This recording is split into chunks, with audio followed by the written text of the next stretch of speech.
तर मित्रांनो आज आपल्याला जायचं होतं अक्कलकोटला. अक्कलकोटला जायचं म्हटल्यावर पहिल्यांदा आम्ही गेलो बघा विट्यात. विट्यात पंपावर पोचल्या बघते तर काय कोणच नव्हतं. सोन्याला म्हटलं जाऊन आपलं त्यांना बोलवून तरी आण जा ऑफिसमधनं. ऑफिसमध्ये सोन्या गेला बोलवाय त्यांना. तोपर्यंत काय कामगार आलं पळत पळतच टाकी फुल करून घेतली आणि आपण चाललो बघा आता एकदम हायवेला गेल्यावर काय रात्रीची वेळ म्हटल्यावर कोणच नव्हतं. पण आता खाली आपण बेवघाटच्या आलो तोपर्यंत उजाडलं होतंच. एकदम पहाटे पहाटे असा व्ह्यू दिसत होता. तुम्हाला दावतो पुढं. ह्यो बघा असा व्ह्यू दिसत होता. व्ह्यू तर खतरनाक होताच पण आपलं मित्र बी आपल्या सोबत होती म्हणल्यावर काय विषय आहे हो. आपल्याला तर बरं वाटणारच की. नंतर आम्ही लागलो नॅशनल हायवेला. नॅशनल हायवे बाबा काय बारका होता बी.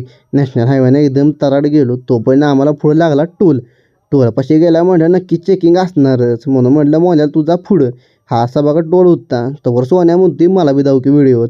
सोन्याला व्हिडिओत दावस तोवर आम्हाला पुढं पोलिस बी दिसलीच. बघू शकता चेकिंग चाललेली. एखाद्या गाडीवर आता बसल्यावर म्हटलं आता डायरेक्ट अक्कलकोटमध्येच उतरायचं. अक्कलकोटमध्ये रस्त्याला लागोस तोवर पोचलो बी. अक्कलकोटमध्ये पोचल्यावर पहिल्यांदा चेहरा बघितला हो.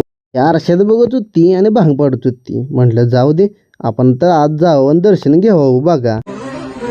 देवराज सेव्यमान पावना पंकज ज्ञान यज्ञ सूत्र मेंदु शेखर. मंदिराच्या बाहेर आलं म्हटलं आता आपल्याला गाडी शोधून लवकर गेलं पाहिजे. कारण लांबचा प्रवास होता हो. लांबचा प्रवास असल्यामुळे सकाळी बी काही खाऊन आलं नव्हतं. म्हटलं हॉटेललाच खायचं. हॉटेलमध्ये बसल्यावर मस्तपैकी जेवण करून घेतलं आणि डबल चाललो आपल्या घराकडं जाताना दुपारचं निवांत चाललो होतो. पण दुपारचं निवांत चालल्यामुळं आम्हाला पाक संध्याकाळ झाली. संध्याकाळ जाताना ह्या रोडला एवढं खतरनाक वातावरण झालेलं.